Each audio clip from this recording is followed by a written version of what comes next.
أسعد الله أوقاتكم بكل خير. أنا كنت في السعودية في شهر رمضان هذا، والحمد لله رجعنا بالسلام.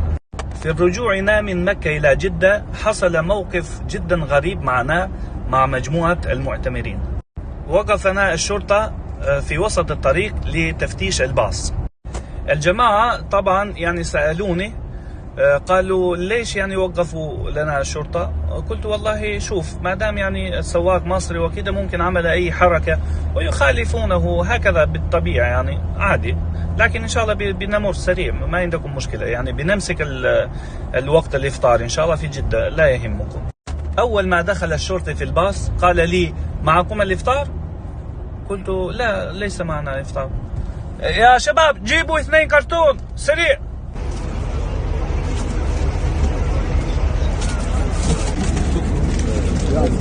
المعتمرين